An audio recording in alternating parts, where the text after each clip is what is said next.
Hello, sound check. Yun. Nagkakaroon nga ng echo, no? Nako, naging chipmunks. Chipmunks na tuloy tayo, guys. So, yan. Alright guys, ngayon naman, ang video ito, ipapakita ko sa inyo kung paano naman natin to pagaganahin. Ano? Kung paano natin i-set up ang mga connections na meron ako sa inputs na nandito. Yung microphone, headset or headphones, company, saka yung pag nagla-live tayo, ano? Yan ang matutunghayan natin maya-maya lang. Tapos kung ano rin ang functions netong mga buttons, kung ano-ano ang mga sound na ibinibigay netong nandito. Okay? Kaya samahan nyo ako. So, yan guys. Susubukan natin ngayon kung paano natin to pagaganahin, ano? Lahat ng functions dito sa buttons, itong mga knobs, at yung kanyang inputs dito sa likuran. Kung gumagana ba lahat yan. So, ngayon, ito lang ang connections na meron ako. Ang gagamitin kong microphone ay yung Lava mic. Ito, naka-open na yan. Lava mic na wireless. Pwede yan, gagana yan. At itong live cable na 3.5mm magkabilaan. Yang isa para sa sound card at isa para sa cellphone. Tapos itong headset, yan ang gagamitin ko as monitor. Dahil pwede naman sa speaker mismo directly ilagay natin.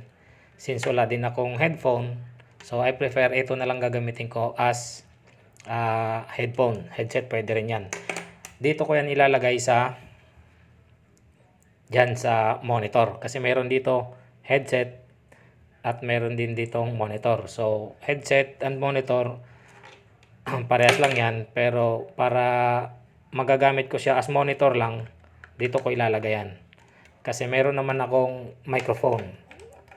Ang headset kasi pwede yun sa microphone at meron ka na rin maririnig sa kanyang speaker. So ito, dito naman itong microphone, magkaiba yan sila. Tapos ito naman, wire na ito ay para sa live 1. Yan. Tapos yung kabilang dulo, yan ang ilalagay natin sa cellphone. Okay? So, yan lang yung connections niya guys. So, condenser mic, number 1. Number 2, bakante, headset. Tapos monitor. Accompany, kapag meron ka pang isang unit na cellphone na gagamitin natin as music para sa video okay, no? Tapos line 2 at line 1. At ito para sa charging. Yan. Actually hindi ko pa ito na-charge guys. Ito pa yung built-in battery from the factory. No, hindi ko siya i-charge pa. Sabi sa manual, it's better na maka-charge siya within kahit 3 oras before the first use. Pero since meron pa siyang battery, kaya hindi ko muna siya kinakargahan, ano. So, yan lang guys, ang connections niya. Wireless ito, hindi siya naka-plug in, at susubukan natin. Okay. So, yan guys, inopen na natin, no? Binuksan ko na, kay hindi ako maririnig sa microphone pagka hindi ko i-open. Kasi doon manggagaling yung sound na binibigay nito. Saan yun? Yung live papunta dito sa ating cellphone. Yan. Kaya naka-open na siya. Ngayon, ang connections na nakikita nyo, yan lang. 3. Ito, microphone. Ito na yung nagsisilbing condenser mic ko. Tapos, monitor. Yun yung sa headphone, sa headset. Saka, itong live connection. Papunta sa cellphone. Kagaya ngayon, nagsasalita ako, nagre-record. No, hindi ako nag-i-stream live, nagre-recording ako, tapos naririnig nyo ako. Yun yung functions nun, guys. Sa luma na unit na V8, kung familiar kayo, yung saksakan ng microphone na isa nun ay dynamic mic, yung malaki, yung ginagamit normally pang video okay. Tapos, itong upgraded version na V8S, so wala siyang dynamic mic, lahat naka-condenser mic, yan o. Condenser mic, tapos 3.5mm jack, dalawa. So, parehas lang din naman dahil may mabibili naman na may mabibili na adapter para sa dynamic mic. So, yan. At functions niya ng button, yan. Button, echo, so subukan natin. Echo, lagyan natin ng echo. Echo. Low, sound check, yun. Nagkakaroon nga ng echo, para kung nasa kuweba. Yun. Rinig nyo, yan, may pagbabago, Tapos, sige, lagyan lang natin ng konting echo. Huwag naman nating isagat. Pagka ganyan, normal voice, parang medyo dry, Lagyan natin ng konting echo. Yan. Sound check, yan, pwede na. Tapos, volume ng mic, kung gaano kalakas, yan, todo. Tsaka, kalahati lang tayo, para hindi masyadong maingay. Kung napapansin nyo, habang nagsasalita ako, guys, yung LED sumusunod, According to boses ko, yan yung nakikita natin, RGB lights. Red, green, and blue lights. Yan. Tapos, yung buttons na ito, monitor, monitoring, yan. Hinaan ko. Yun. Nung hininaan ko, wala kayong narinig, Dahil ito nagko-control, kumbaga, master volume. Tapos, ito naman sa recording. Kapag nagre-record ka, kung gaano kalakas ang sagap. Yan. So, tapos accompany, wala naman tayong ibang unit na magagamit as accompaniment. So, hindi natin to masusubukan. Bass and treble. So, bass and treble, dagdagan natin ng bass. Yun, nagbago ang boses. Lagyan lang natin sa kalahati. Treble, lagyan natin ng sound check, naging matining. So, lagyan lang ng kalahati lang din. Yan. Tapos, itong buttons na RGB, yung red, green, and blue. Umpisahan natin dito sa green, Hindi mabasa. Basa ba? Yan. Ito. Medyo blurred. Pasensya na kayo guys, Medyo blurred. Nag-auto-focus itong cellphone ko So, pipindutin ko na lang para malaman nyo kung anong sound ang binibigay na itong dindin. Yun, ang dindin pala guys, Yan, habang tayo nag-i-stream, parang DJ ba, na sinasabayan natin ng mga sound effects. Yan. Okay, pangalawa, awesome. Awesome! Yan, ang binibigay naman niya, awesome. Awesome! Tapos, ito, PUBG. Yun, soundtrack ng PUBG guys, sorry. Soundtrack ng PUBG, kung familiar kayo sa sound, pag naglalaro kayo, yan yun, Sana lang hindi tayo ma-copyright kapag tayo nag-i-stream. Tapos yan, tugtog ang ginagamit natin. Anyway, maiksi lang naman, Kung ulit-ulitin mo, hahaba, pero hindi naman madalas siguro natin gamitin niya kasi effects lang yan. So, laughter. Yan. May laughter, ulitin natin. Yan. Tapos etong yell. Yun, madalas natin itong naririnig guys sa Facebook, May mga video na gumagamit nito. Yan. Tapos gunshot. Yun, patay. Ma-action na sandali. Parang Batang Quiapo, Tapos eto naman, kiss. Nako, malutong na halik na ibinibigay nitong soundtrack. Nak naman. Okay, next is 9277. Wow, konting disco. Ayos. Mexi nga lang siya, Pero at least, yan, meron siyang ganyang effects na binibigay. Ano to? Uwak. Ibon to na uwak. Ibon, Ulit.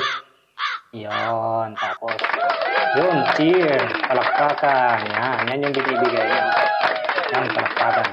Yan yung nasa green lights, puro effects, Actually, effects din itong nasa red light, EMC. Ito AMC, di ko pa gama ito. Kayo na magsabi guys kung mayroong pagkakaiba sa boses ko, EMC pindutin natin. Sound check, sound. Parang may cancellation ba? Noise o ano? Hindi ko alam. Pinindot ko ulit. Sounds Pro. Pro tayo. Pro. Yan. May pagbabago ba sa Pro? Yan. Kung napansin nyo, kayo na magsabi guys. Sa pop naman tayo. Pop.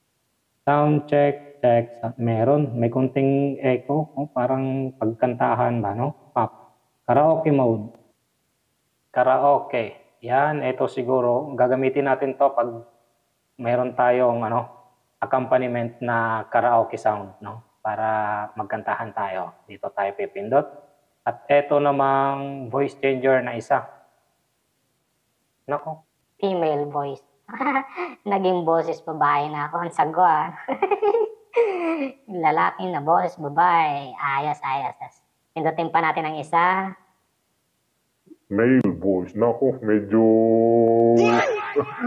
mataas naman itong malalim pala. Malalim na boses. No? Alright, yun yung binibigyan na. Next one is Lali. Nako, naging chipmunks. Chipmunks na tuloy tayo, guys. Ano ba yan? Alright, so yan yung binibigay natin. Nagsimula sa male, female, male, tapos ito chipmunks voice. Next one. one is Monster. Ano? Nako, parang ako si Venom na ito. Yung kalaban ba ni Spider-Man nung nakaraan, si Venom. Ito yung boses niya. I'm Venom. Ayos. Next one is Bumalik sa female. Okay. Para mawala, guys, itong female voice, itong blue lights naman tayo, nandito yung primal voice. Ito yung original voice natin. Yan. Okay. Balik tayo sa normal voice. Tapos, itong sa baba, guys, voice over. So, itong voice over, ang function nito, kapag tayo ay nag-stream na may kasamang accompaniment sound, ay pag nagsasalita tayo, automatically, yung music ay hihina. No? Hihina ang music kasi mangingibabaw ang iyong boses. Right after na magsalita ka, babalik din naman yung sound accompaniment. Yun ang function nitong voiceover. Tapos itong illuminator, di ko sure kung paano to gagamitin. Yan nyo, isi-search ko pa yan guys. Ito illuminator kung anong function nito. Tapos itong sa baba, mute. Siyempre, pag pinindot ko itong mute, wala kayong maririnig sa akin. No? Kasi try natin. Wala. So yun ang mute. Talagang wala kayong marinig. Internal play naman. Hindi ko sure kung paano to pagaganahin din. Hindi ko pa masyado nabasa yung manual guys. Sa susunod na video, hayaan nyo, papakita ko lahat yan. Etong parang kidlat na ito, no? Parang The Flash. Tingnan natin kung anong bibigay na ito. Shift to A major. Okay. K-tone ito, depende sa pitch ng boses mo, no? A major daw. Isa pa. A major, isa pa.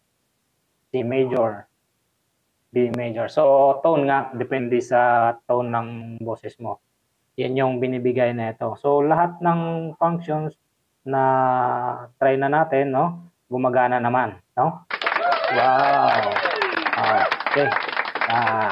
Wala namang defects. Ayos naman. Metallic yung kanyang case, guys. Unlike dun sa B8 na sound card, yung unang lumabas, medyo plastic yun, no? Saka ito, kaibahan na ito, meron siyang display RGB lights. Tapos yung luma, wala siyang ganitong display. So, I prefer ito. Medyo mahal ng konti kaysa luma na V8 sound card. Ito metallic na siya eh. Saka silicone button, tapos plastic ng mga knobs. So, tingnan niyo ang connections ko, ganyan lang, pero napagana ko siya.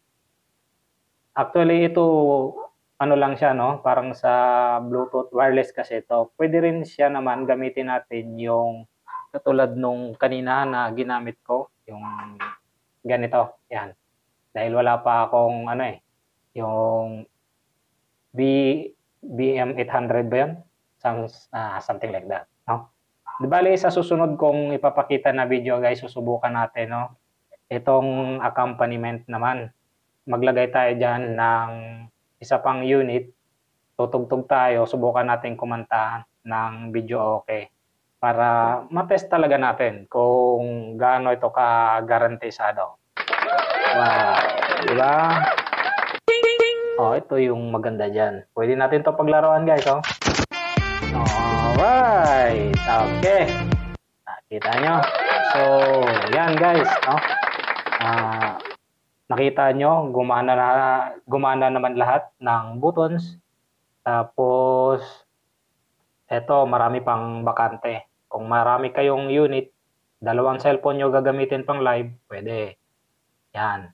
Tapos, condenser mic, pwede rin dynamic mic. Yan. Di ko na kailangan i-plug in kasi may battery pa naman siya. Nabasa ko nga pala sa manual na kapag pina-plug in mo habang ginagamit, nagkakaroon siya ng kumbaga hindi magandang outcome sa yung boses, no, pag naka-charge kasi parang may current. It's better na sabi full charge bago gamitin. It will last naman kung ilang oras, no, depende sa gamit. Tsaka pag lowbat na din siya, yun, nag-iiba din ang kanyang quality ng kanyang boses. So, yan guys, muli mo nyo akong samahan. Sa susunod kong video, ipapakita natin kung paano to pagaganahin kapag tayo ay gagamit ng accompaniment, no? Magbibideo okay. Try natin magbideo okay. Trying hard ba? Kahit di ganun tayo kaganda na boses. So, anyway, yun ang review. So, maayos naman. Lahat ng buttons gumagana, no? 10 out of 10 ratings ko dito, guys. Metallic case, soft knob, no? Lagyan natin ng echo. Yan. Ay, nawala yung echo kaya pinindot natin tong sound check. Yan. Okay, nagkaroon ng echo, di ba? Lahat ng knobs gumagana, malalambot, treble, bass, accompany, record, monitor, mic volume, yan. Gumagana siya lahat, guys. Tapos, lahat ng functions ng RGB buttons ay gumagana. So, handy siya, oh. Pwede natin dalhin kahit saan, sa beach, mag-recording. Actually guys, pwede talaga to gagamitin, no? Kung mayroon kang external na isa pa amplifier. Bago dumating yung boses mo sa amplifier, dito mo muna isaksak sa sound card. Tapos ma-amplify pa siya. Diba? Gaganda yung quality ng boses mo kahit hindi ka singer. Medyo magiging singer na rin ang tawag sa'yo. Okay. Maraming salamat at muli nyo akong samahan guys sa susunod kong ipapakita sa inyo.